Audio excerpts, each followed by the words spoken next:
on, everybody, put your hand together. I want to hear you say Sunday morning. Sunday morning. Sunday morning. Welcome to Sunday morning service. Today we'll be featured a sermon by the Reverend James Cleveland entitled God's Promises, and song selections from the sensational Nightingales, Lou Rawls, and Dottie People. Now sit back, relax, and enjoy Sunday morning service.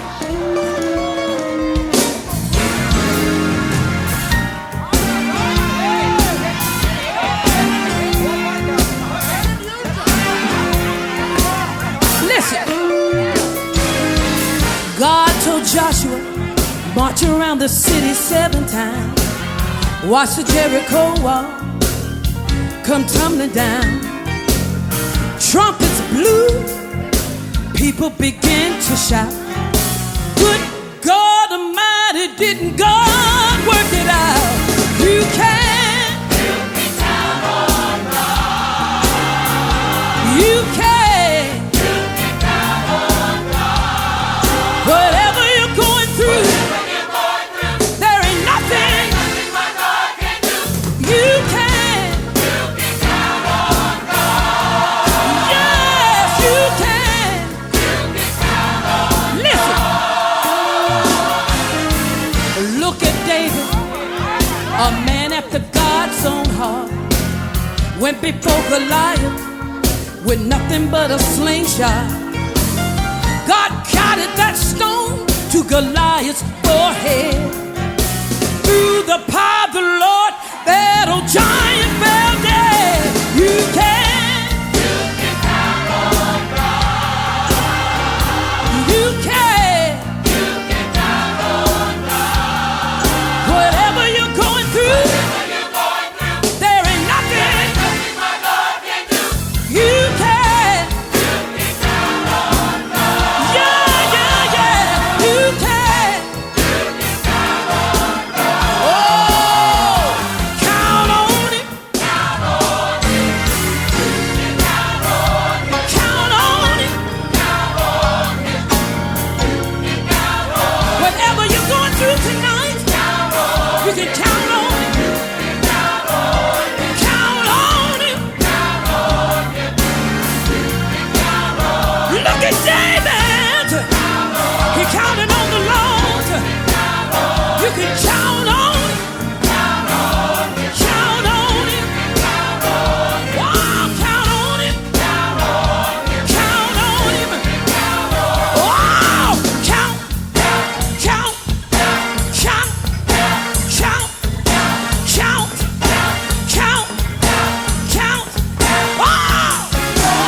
Blessed assurance, Jesus is mine. Oh, what a foretaste of glory divine, heir of salvation, purchased by God, born of His Spirit, I've been washed in His blood. This is my story, this is my song, praising my Savior all the day long. This is my story, this is my song, praising my Savior all the day long. Perfect submission, all is at rest. I and my Savior am happy and blessed. Watching and waiting, I've been looking above, filled with His goodness, and I'm lost in His love. This is my story, this is my song, praising my Savior all the day long. This is my story, this is my song, praising my Savior all the day long. This is my story, this is my song, praising my Savior all the day long. This is my story, this is my song, praising my Savior all the day long. I'd like to tell you about the promises of God, so that when conditions arise in your life, you can rely on these things that God has promised. And I want you today to let your attention go with me just for a few minutes. Now, if I was going to be scholastic today, I would give you all the themes and the texts and the... But I'd just like to tell you that I'm going to speak to you for about 10 minutes from the 5th chapter of Matthew. And of course, very few of you will be able to deny what I'm saying, because we don't carry Bibles no more. So you'll just have to take my word that what I'm saying.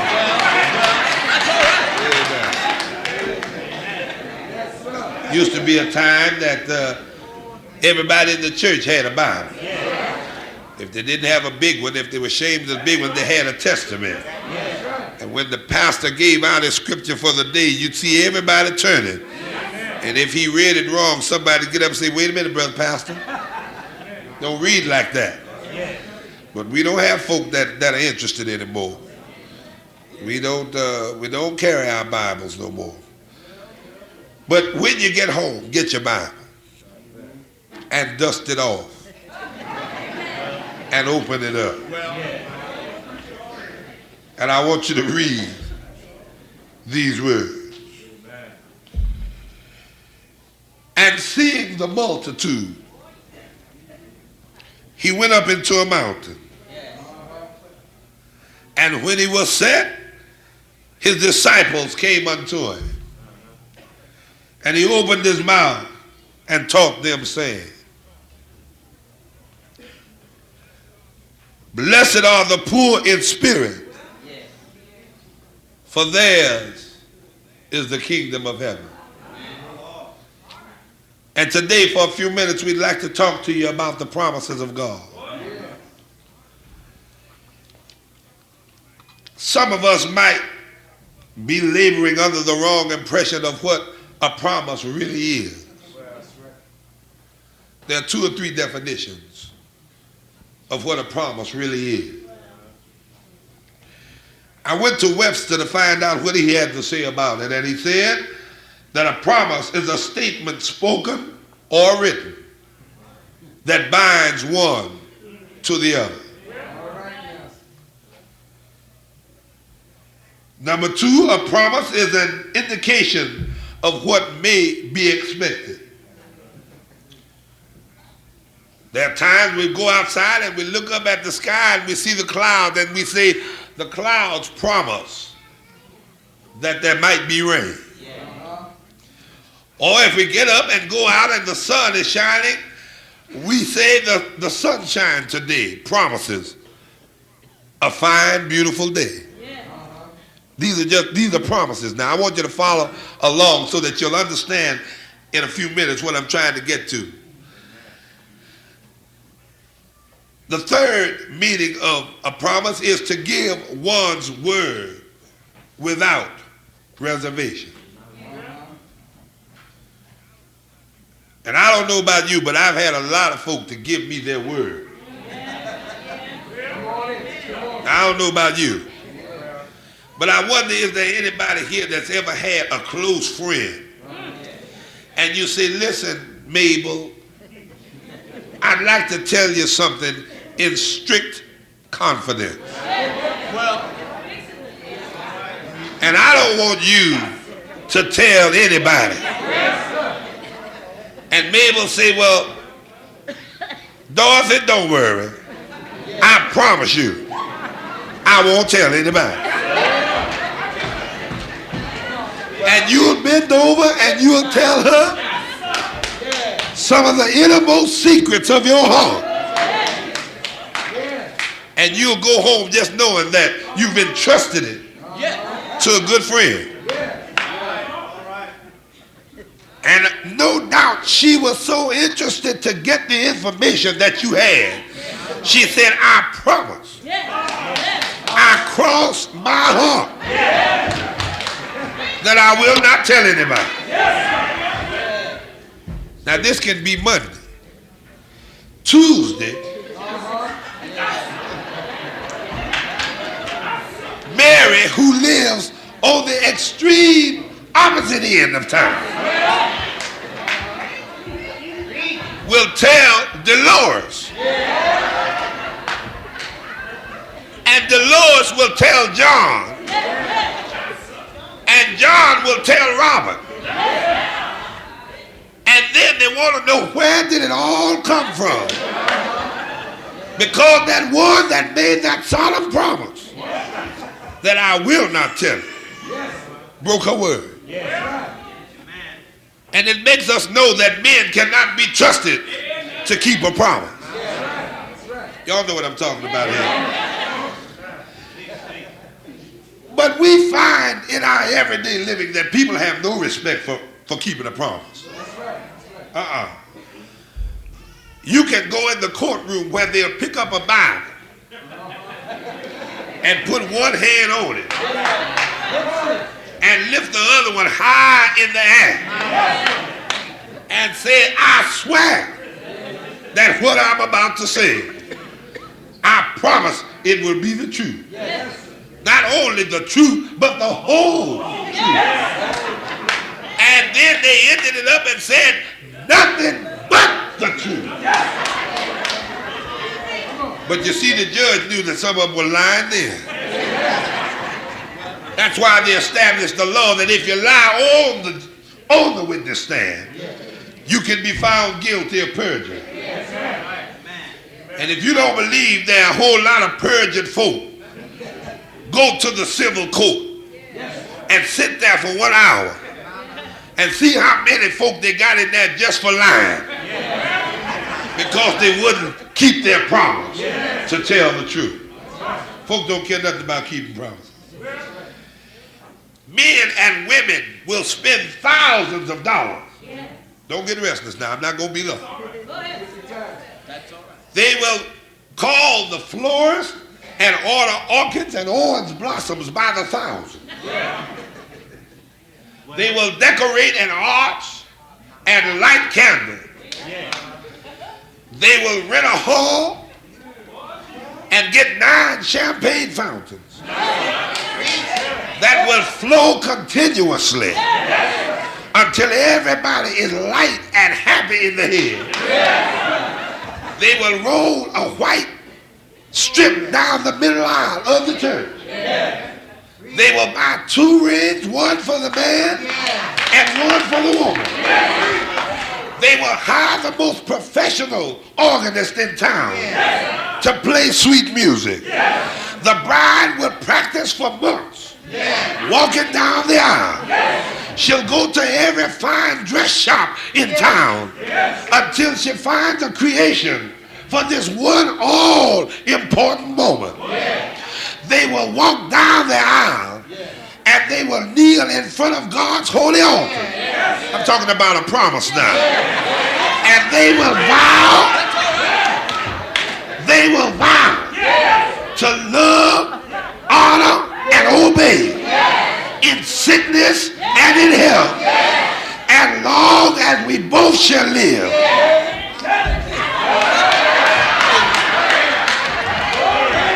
And then they will seal it with a kiss.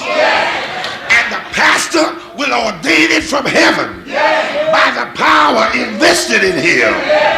And 2 weeks later,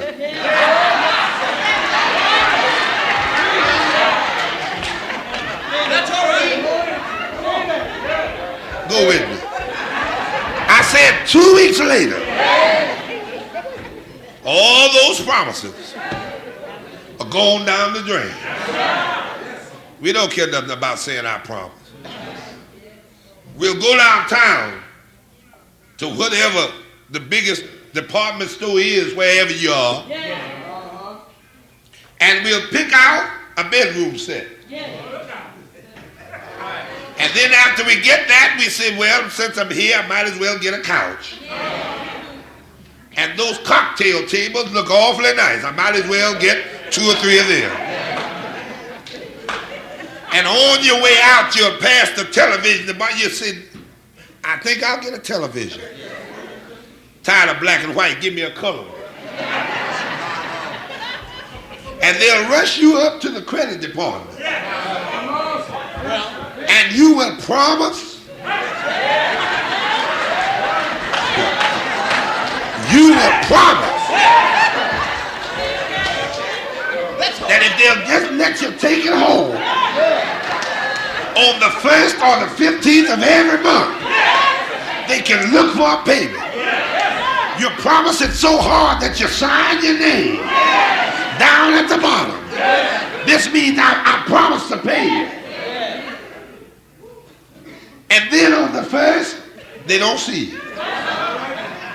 On the 15th, they don't see you. On the 16th, you get a notice. And on the 17th, you call and say, I'll be there on the 20th. On the 20th, they don't see you. And you call back again. You said, I'm having a little hard. My husband has been laid off. Or my check has been lost in the mail somewhere. But as soon as I can get it straightened out, I'll be there with your money. But what you promised is not important. But what they promised is the important thing.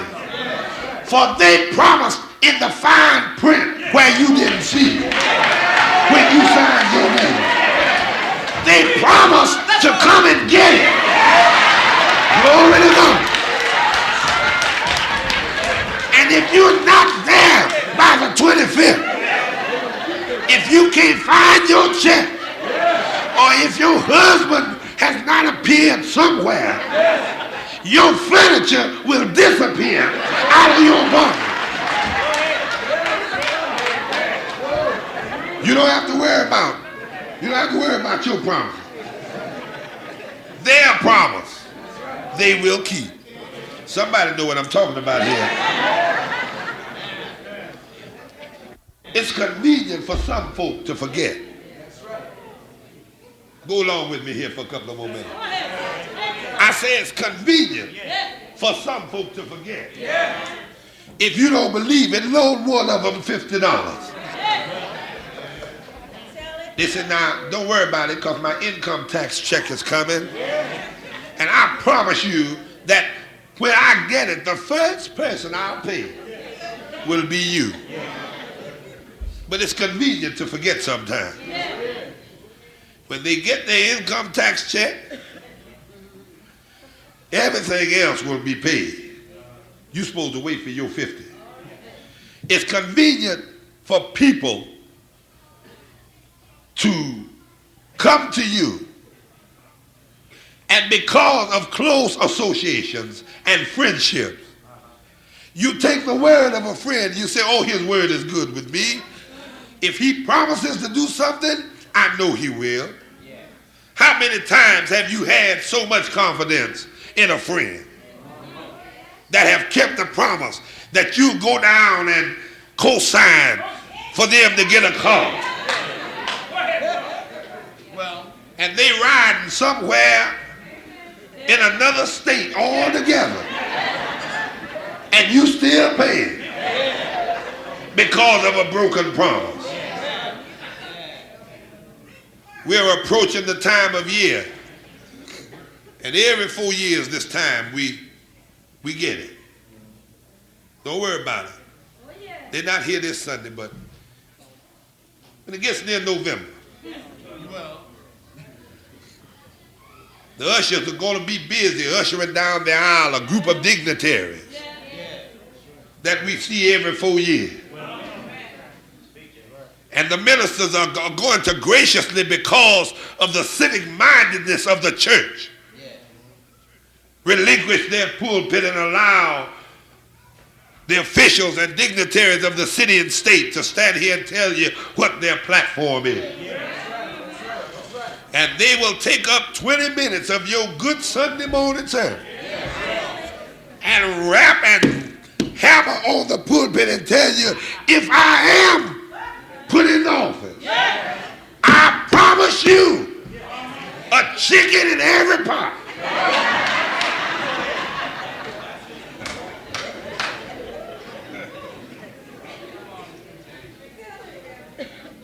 And as soon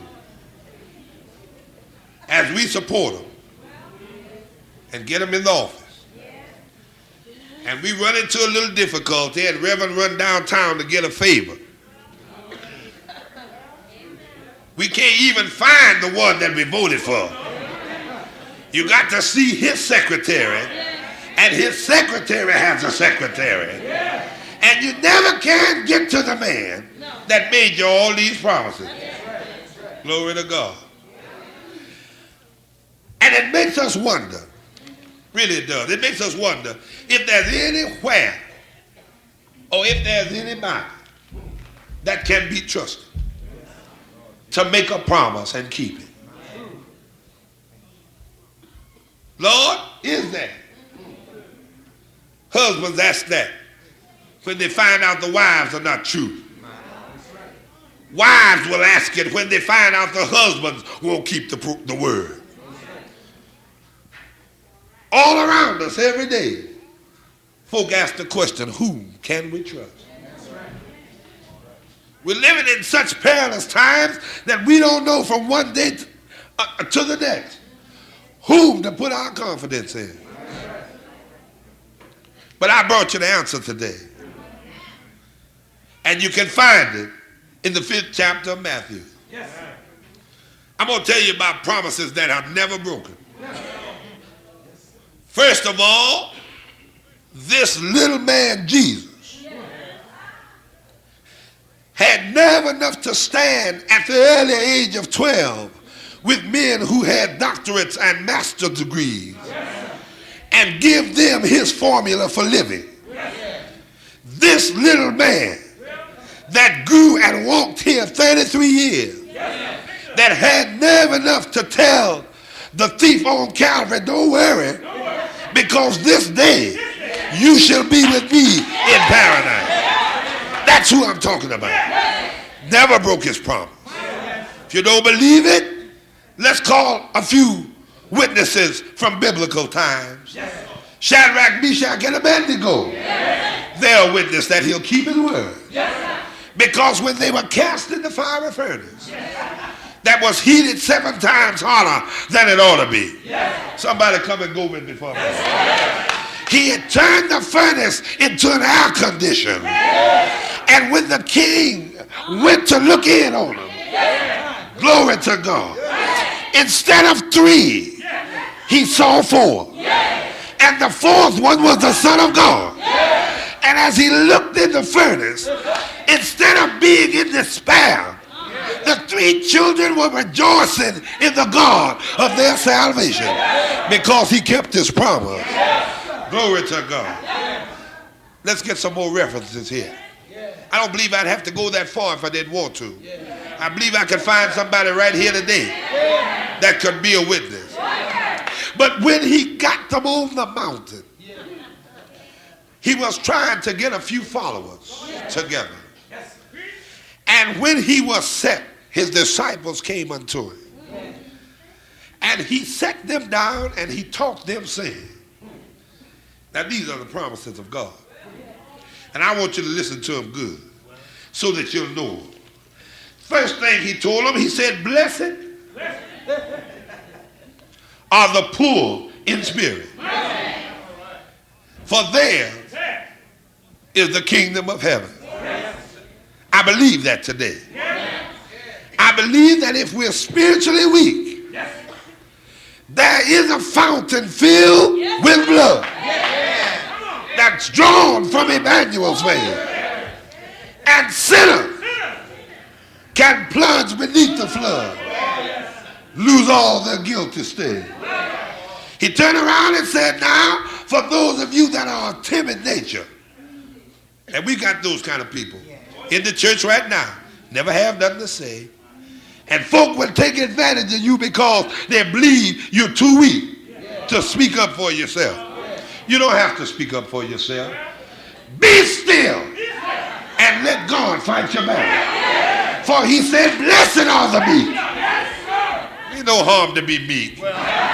Ain't no harm to sit back and hold your head when everybody else is losing theirs. Blessed are the meek, for they shall inherit the earth. Then he promised them this: blessed are they that mourn, for they shall be comforted. Can I get a witness here? Late sometime in the midnight hour, when we don't know what to do, when death has come by our home and taken our loved one and left us to stand on the banks of the Jordan to watch the ships go by, we can steal away in the quietness of our room. Wish I had somebody to pray with me just a minute.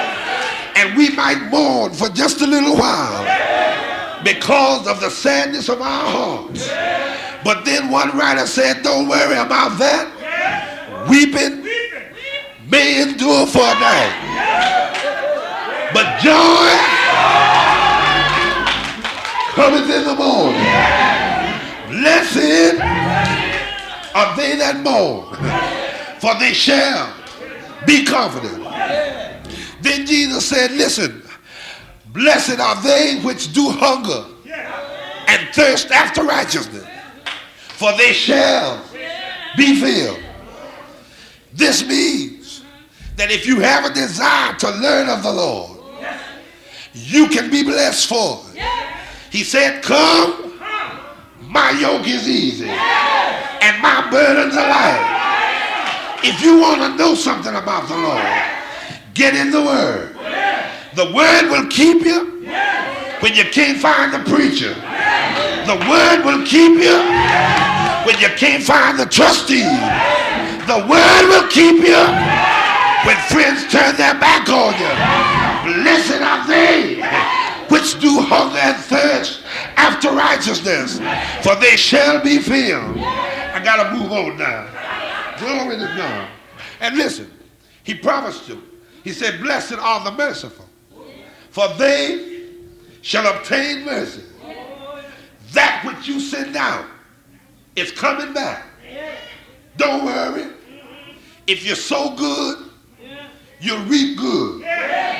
If you send out kindness, you'll get back kindness. If you send out hatred, you'll get back hatred. But blessed is the man that's got a nickel to drop in the blind man's cup. Blessed is the man that has time to visit the sick. Blessed is the man that'll give a hungry child a piece of bread.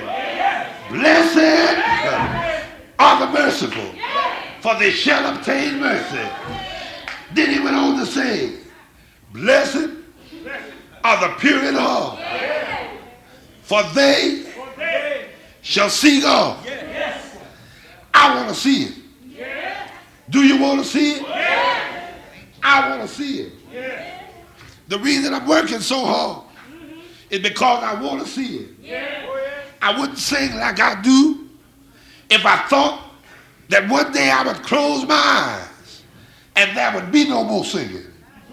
But you see, one of these mornings, when we close up the Bible and put away the hymn book, when the trustees won't have any money to count, when the ushers won't have anybody to usher in, when the missionary society won't have to visit the sick no more. Blessed are the pure in heart, for we shall stand together in that day when they shall crown him King of Kings and Lord of Lords. I want to be there somewhere in that number, because you see, when preaching days are over, I'm so glad that God gave me 2 jobs. He told me to preach the word, and then he told me to sing the songs of time.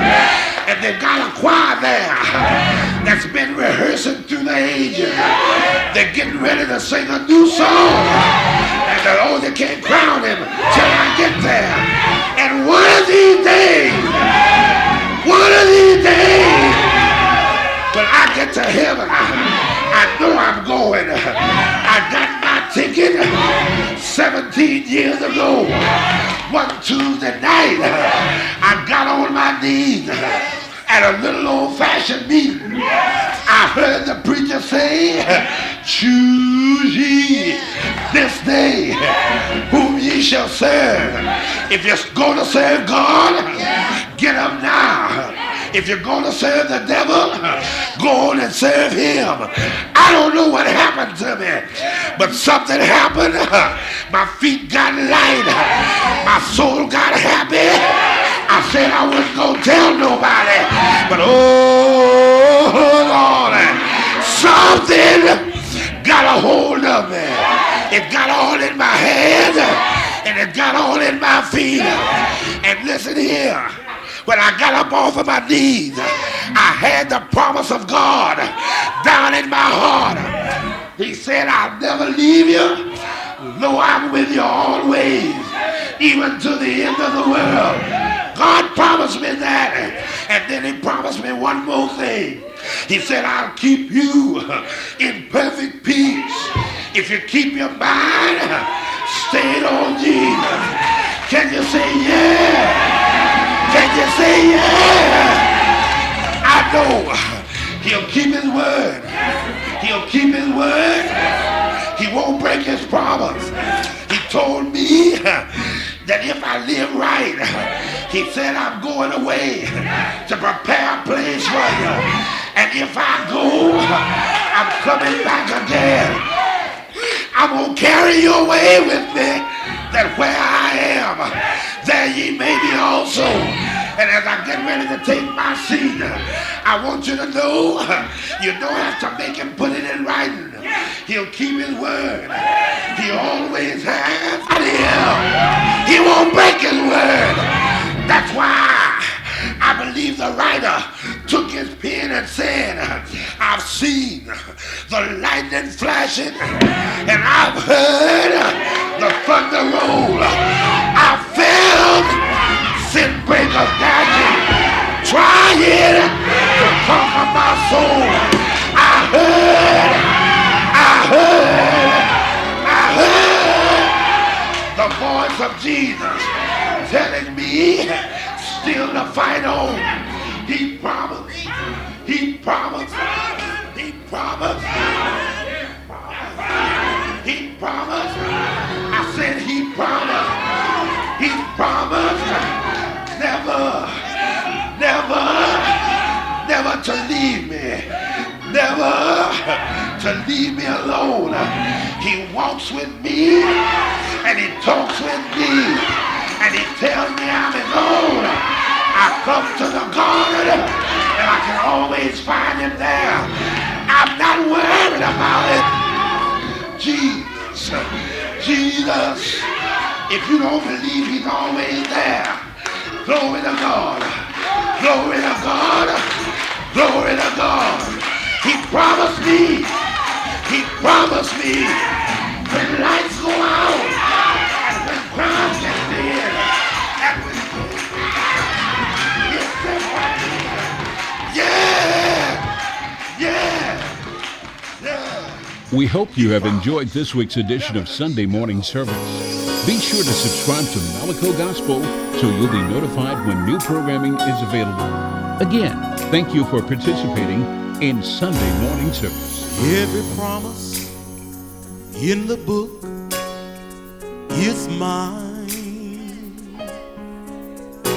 Every chapter, every verse, and every line,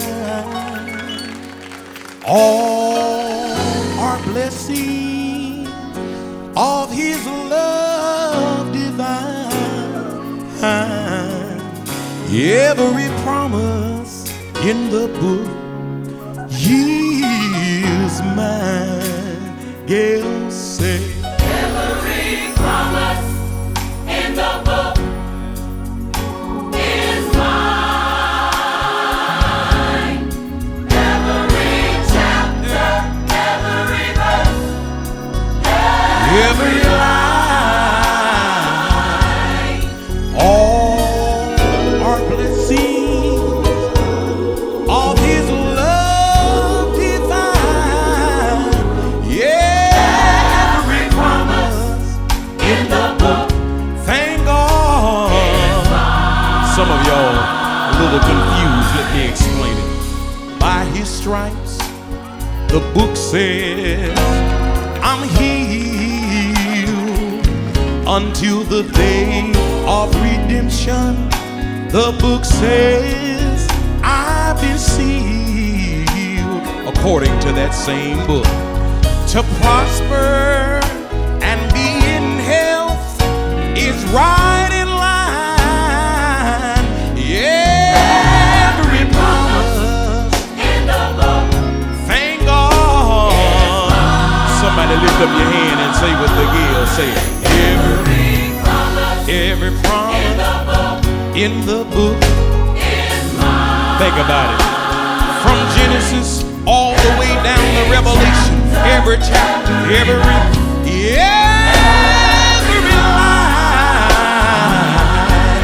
they all are blessings of his love divine. Yes, sir. Thank God. Here's another promise for the Bible readers that says, delight yourself in the Lord. You can have what's in your heart. Anybody ever read that? Therefore, if any man be in Christ, guess what? He's got a brand new start. I love that part that says this. Knock, and the door shall be open. Seek, and ye shall find. Every promise. Everybody has their favorite promise. This one is mine, and it says, on resurrection morning, when that last trumpet sounds, and all that have died in Christ, they began to rise up from the ground. This applies to us. Then we that remain, we that are still alive will then find out that every promise, I thank God. Somebody stretch out your hand and say with the Gill, oh yes, it's mine. Yes, it's mine. Yes, it's mine. Yes, it's mine. They all are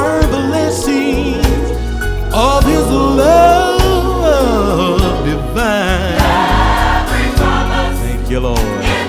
Somebody that's standing on God's promises. Come on, stretch them out one more time. Say with the gill. Say, oh, yes, it's mine.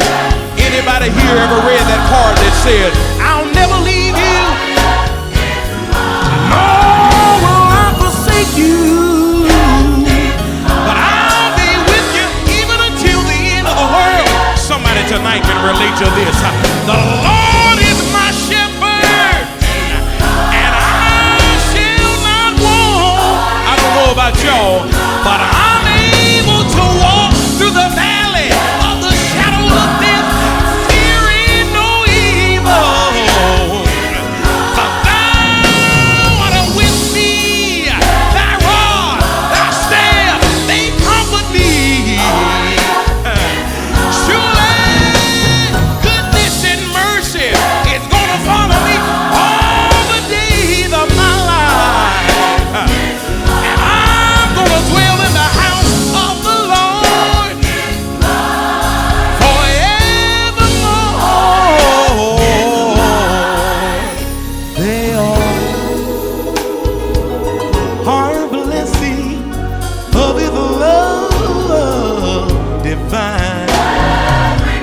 You know something, I was done. Y'all could have stuck a fork in me, I was done. But I began to think about another one that fits me. It says, I once was young, but right now I'm old. Yet have I not seen the righteous forsaken, nor his seed standing around begging for bread. Somebody wave your hand and say that it's mine.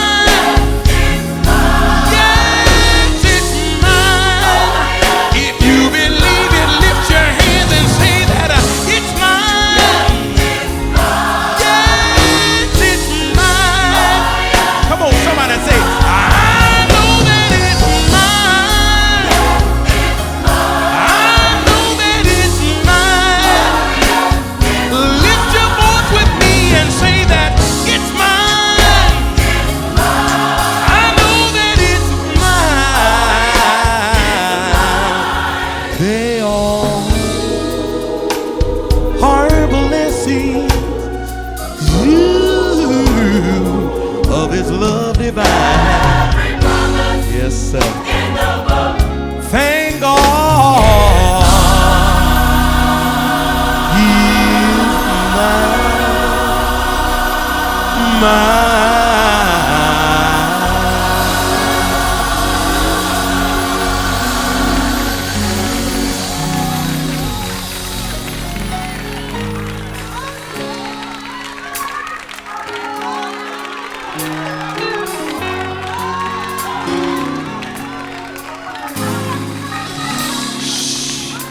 Y'all can sit there and act cute and dignified if you want to. But I'm getting ready to have church in here, even if I got to have it all by myself. I wish I had somebody in here that's not too cute, not too dignified, not ashamed of the fact that you know that you on the Lord's side. Let me see your hand in here. Some folk can only have church in church. Some folk can only have church in their church, and so I want to talk to the visitors for just a moment and tell you, you ain't in your church tonight.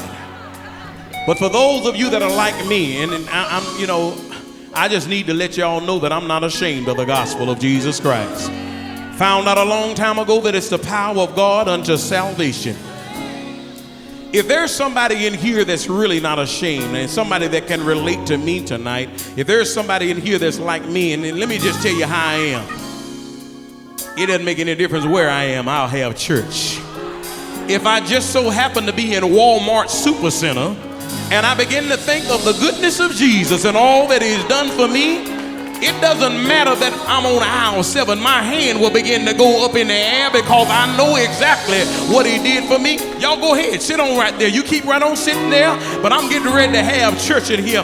Choir, y'all help me say, I know that it's mine. Yes, it's mine. It's mine. Oh, yes, it's mine. Yes, it's mine. Yes, it's mine. Yes, it's mine. This one is for me. The Lord is my light and my